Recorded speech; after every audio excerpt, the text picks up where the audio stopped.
Hello, welcome back बच्चों। मैं सुनील पांडे आप सबको अपने इस चैनल पांडे सर की क्लास में बहुत बहुत स्वागत करता हूं। आज हम लोग पढ़ने जा रहे कक्षा 6 की गणित एक्सरसाइज 1.1 संख्याओं की समझ।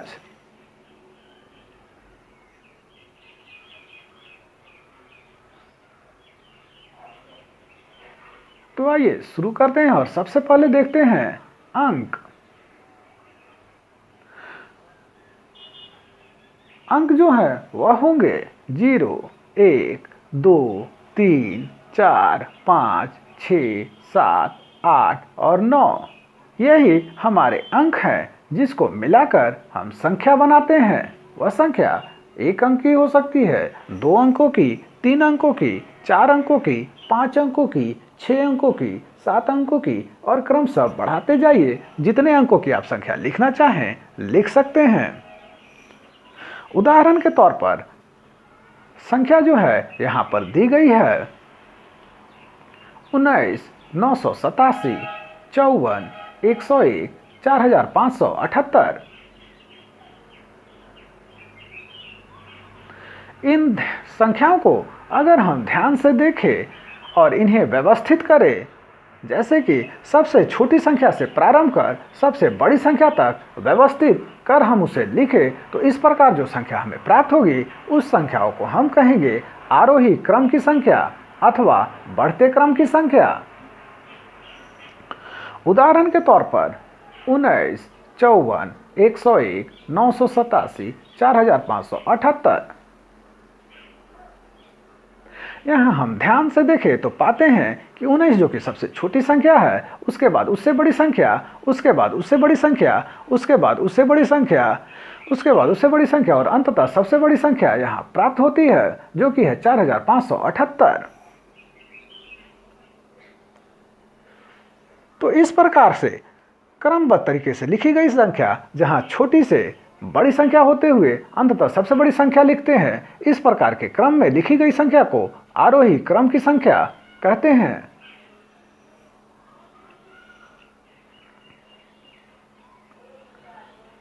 और जब हम सबसे बड़ी संख्या से प्रारंभ कर सबसे छोटी संख्या तक व्यवस्थित क्रम में लिखते हैं तो इस प्रकार के संख्याओं को अवरोही क्रम की संख्या अथवा घटते क्रम की संख्या कहते हैं। जैसे कि 4578, 987, 101, 54 और 19। यहाँ ध्यान से देखते हैं तो 4578 सबसे बड़ी संख्या, उसके बाद 987 उससे छोटी, 101 उससे छोटी, 54 उससे छोटी और 19 जो कि सबसे छोटी है लिखी गई है। तो इस प्रकार के क्रम की संख्या जिसमें सबसे बड़ी संख्या से प्रारंभ कर सबसे छोटी संख्या को अंत में लिखते हैं, तो इस क्रम की संख्या को हम अवरोही क्रम की संख्या अथवा घटते क्रम की संख्या कहते हैं।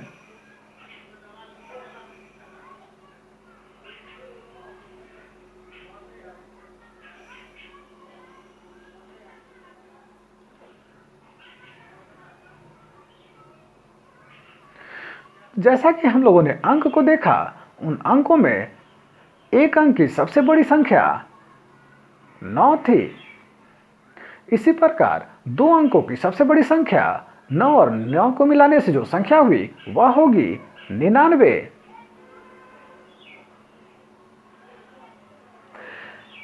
इन्हीं अंकों से जुड़ा हुआ एक महत्वपूर्ण सवाल जो प्रतियोगिता परीक्षा में पूछी जाती है वह है 2 अंकों की कुल संख्या कितनी होगी। तो इसका जवाब बहुत ही आसान तरीके से प्राप्त कर सकते हैं। तो 2 अंकों की सबसे बड़ी संख्या में से एक अंक की सबसे बड़ी संख्या को आप घटा दें तो आपका जवाब आपको मिल जाएगा जो कि होगा 90। यहाँ ध्यान रखेंगे कि 2 अंकों की कुल संख्या जब आपको प्राप्त करना है तो सबसे पहले 2 अंकों की सबसे बड़ी संख्या को लिखकर उसमें से एक अंक की सबसे बड़ी संख्या को घटाते हैं। तो 2 अंकों की सबसे बड़ी संख्या हुई 99, उसमें से हम एक अंक की सबसे बड़ी संख्या जो कि 9 उसे घटाते हैं और हमारा जवाब प्राप्त होता है वह है 90। तो 2 अंकों की कुल संख्या हुई 90। इसी प्रकार अगर आपसे पूछा जाए कि 3 अंकों की कुल संख्या कितनी होगी, तो सबसे पहले हम 3 अंकों की सबसे बड़ी संख्या लिखते हैं जो कि होगा 999 और उसमें से 2 अंकों की सबसे बड़ी संख्या जो होगा 99 उसको घटाते हैं और हमारा जवाब प्राप्त होगा वह है 900। तो 3 अंकों की कुल संख्या हुई 900।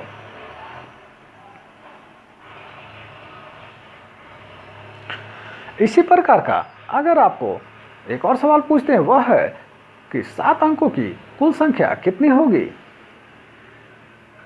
तो सबसे पहले हम 7 अंकों की सबसे बड़ी संख्या को लिख देते हैं और उसमें से 6 अंकों की सबसे बड़ी संख्या को घटा देते हैं और हमारा जवाब हमें मिल जाता है।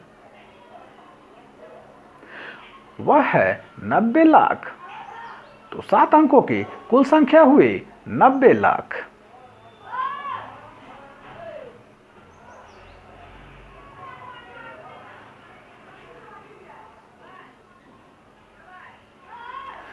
आइए अब संख्याओं के स्थानीय मान को देख लेते हैं। उन संख्याओं में दिए हुए अंकों के स्थानीय मान को। तो भारतीय संख्या पद्धति में संख्या का स्थान हम देखते हैं। तो दाहिनी तरफ से हम अंकों को पढ़ना शुरू करते हैं।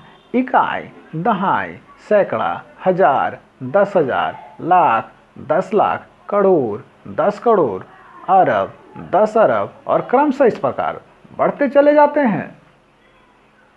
उसी प्रकार अंतर्राष्ट्रीय संख्या पद्धति में जो अंकों का स्थानीय मान है वह होगा दाहिनी तरफ से इकाई, दहाई, सैकड़ा, हजार, 10,000, 100,000, 1 million, 10 million, 100 million, 1 billion, 10 billion और क्रमशः आगे बढ़ती चली जाती है। उदाहरण के तौर पर यहां हम देखें तो वह है संख्या 8,56,34,742। इनमें जो कॉमा अथवा अल्पविराम का प्रयोग किया गया है वह दाहिनी तरफ से शुरू कर 3 अंकों को छोड़कर पहला कॉमा, उसके बाद 2 अंकों पर यह कॉमा प्रयोग किया गया है। यह हमें सुविधा देता है कि अंकों को किस प्रकार सही तरीके से पढ़ सके।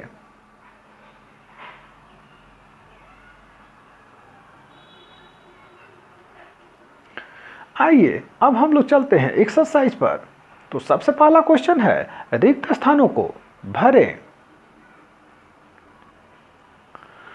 तो ए नंबर पर है 1 लाख बराबर कितने, 10,000। इसका जवाब प्राप्त करने के लिए हम सबसे पहले 1 लाख लिखते हैं और उसको 10,000 से भाग देते हैं। भाग देने पर जो संख्या हमें प्राप्त हुई वह हुआ हमारा जवाब, जो कि है 10। तो 1 लाख में कुल 10,000 होंगे। बी नंबर में है 1 मिलियन में कितने, 100,000 होंगे। इसका जवाब प्राप्त करने के लिए हम सबसे पहले 1 मिलियन लिखते हैं और उसको 100,000 से भाग देते हैं। भाग देने पर जो जवाब हमें प्राप्त हुआ वह हुआ 10। तो 1 मिलियन में 10 100,000 होंगे। उसी प्रकार सी में है 1 करोड़ में कितने, 10 लाख होंगे। इसका जवाब प्राप्त करने के लिए हम सबसे पहले 1 करोड़ लिखते हैं और उसे 10 लाख से भाग देते हैं। तो हमारा जवाब प्राप्त हुआ 10। तो 1 करोड़ में 10 लाख होंगे। अगला सवाल है डी नंबर पर, 1 करोड़ में कितने मिलियन होंगे। इसका जवाब प्राप्त करने के लिए हम सबसे पहले 1 करोड़ लिखते हैं और उसको 1 मिलियन से भाग देते हैं। भाग देने पर जो हमारा जवाब प्राप्त होता है वह है 10। तो 1 करोड़ में 10 मिलियन होंगे। ई नंबर पर है 1 मिलियन में कितने लाख होंगे। तो सबसे पहले हम 1 मिलियन लिखते हैं और उसे 1 लाख से भाग देते हैं।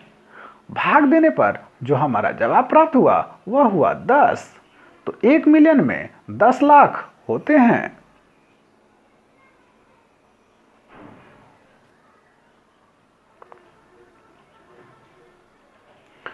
आइए अब 2 नंबर पर चलते हैं। तो दूसरा सवाल है, सही स्थानों पर अल्पविराम अथवा कॉमा लगाते हुए संख्याओं को लिखिए। तो ए नंबर में है 73,75,307। तो सबसे पहले हम संख्या को लिख देते हैं और संख्या लिखने के बाद जब हम कॉमा लगाना हो अथवा अल्पविराम का प्रयोग करते हैं तो दाहिनी तरफ से 3 अंकों को छोड़कर पहला कॉमा और उसके बाद 2 अंकों के बाद दो दो अंकों पर कॉमा लगाते चलते हैं और इस प्रकार यह संख्या हमें प्राप्त होती है। बी नंबर में है 9,05,41,41। तो इस प्रकार हम संख्या को लिख देते हैं और इसमें जब हमें अल्पविराम का प्रयोग करना हो तो पहला अल्पविराम हम दाहिनी तरफ से 3 अंक को छोड़कर और उसके बाद दो दो अंक पर अल्पविराम लगाते चलते हैं और इस प्रकार यह संख्या हमें प्राप्त हुई। सी नंबर में है 7,52,21,302। इस संख्या में जब हमें अल्पविराम का प्रयोग अथवा कॉमा का प्रयोग करना हो तो दाहिनी तरफ से सबसे पहले 3 अंकों को छोड़कर पहला कॉमा उसके बाद दो दो अंक पर कॉमा का प्रयोग हम करते हैं और इस प्रकार यह संख्या हमें प्राप्त होती है। डी नंबर पर है 58,423,202। इस प्रकार इस संख्या में जब हम कॉमा लगाते हैं तो पहला कॉमा दाहिनी तरफ से 3 अंक को छोड़कर और उसके बाद 3 अंक पर इस कॉमा का प्रयोग करते हैं और इस प्रकार यह संख्या हमें प्राप्त होती है। ई नंबर पर है 23,30,010। इस प्रकार यह संख्या हम लिख लेते हैं और इसमें भी जब हम कॉमा का प्रयोग करेंगे तो पहला कॉमा दाहिनी तरफ से 3 अंकों को छोड़कर और उसके बाद दो दो अंक पर यह कॉमा का प्रयोग हम करते हैं और यह संख्या हमें प्राप्त होती है।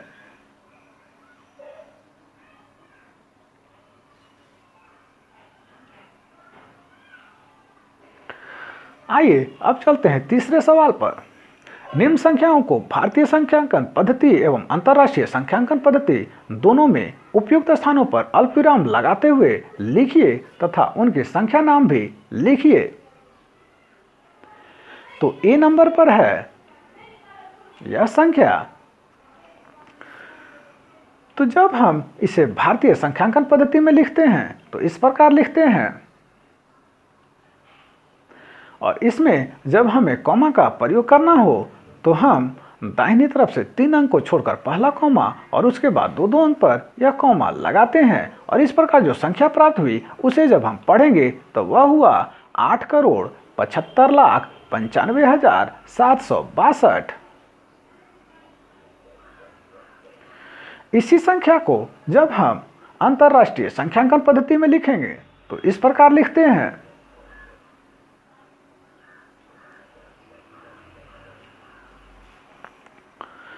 इसमें जब हम कॉमा का प्रयोग करेंगे तो दाहिनी तरफ से 3 अंक को छोड़कर पहला कॉमा और उसके बाद 3 अंक को छोड़ते हुए एक कॉमा का प्रयोग करते चलेंगे और इस प्रकार जो यह संख्या प्राप्त हुई इसे हम पढ़ते हैं 87,595,762।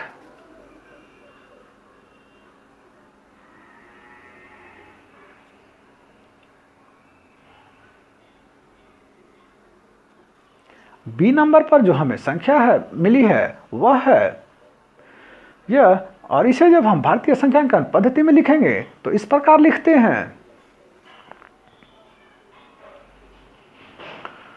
और जब कॉमा का प्रयोग करेंगे तो पहला कॉमा दाहिनी तरफ से 3 अंकों को छोड़कर उसके बाद दो दो अंकों पर यह कॉमा लगाते हैं और यह संख्या जो प्राप्त हुई इसे हम पढ़ते हैं 8,54,62,283।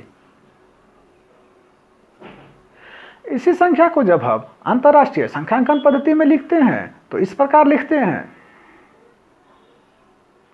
इसमें जो हम अल्पविराम का प्रयोग करेंगे वह अल्पविराम दाहिने तरफ से 3 अंक को छोड़कर पहला और उसके बाद 3 अंक पर यह अल्पविराम हम लगाएंगे और यह जो संख्या प्राप्त हुई इसे हम पढ़ेंगे 85,462,283।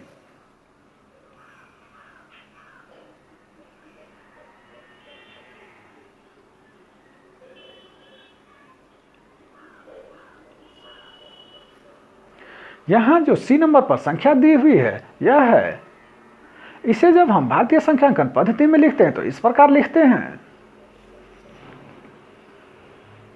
और इसमें जब हम कम कॉमा का प्रयोग करेंगे तो दाहिनी तरफ से 3 अंक को छोड़कर पहला कॉमा और उसके बाद 2 अंकों पर यह कॉमा हम लगाते हैं, और इस प्रकार जो संख्या प्राप्त हुई उसे हम पढ़ते हैं 9,99,46,000। इसी संख्या को जब हम अंतरराष्ट्रीय संख्यांकन पद्धति में लिखते हैं तो इस प्रकार लिखते हैं,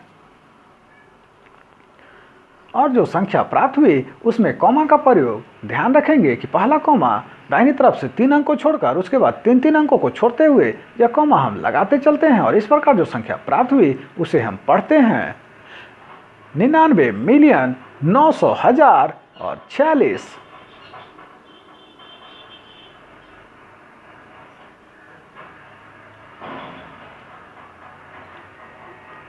डी नंबर पर जो यह संख्या दी हुई है इसे जब हम भारतीय संख्यांकन पद्धति में लिखते हैं तो इस प्रकार लिखते हैं, इसमें जब हम कॉमा का प्रयोग करेंगे तो पहला कॉमा दाहिनी तरफ से 3 अंकों को छोड़कर उसके बाद 2 अंक पर यह कॉमा लगाते हैं, और यह जो संख्या प्राप्त हुई इसे हम पढ़ते हैं 9,84,32,701। इसी संख्या को जब हम अंतरराष्ट्रीय संख्यांकन पद्धति में लिखते हैं तो इस प्रकार से लिखते हैं, और इसमें जो कॉमा का प्रयोग हम करेंगे वह पहला कॉमा दाहिनी तरफ से 3 अंक को छोड़कर वहां लिखते हैं, और उसके बाद 3 अंक छोड़ते हुए इस कॉमा का प्रयोग करते हैं, और यह जो संख्या हुआ इस प्राप्त हुआ उसे हम पढ़ते हैं 98,432,701।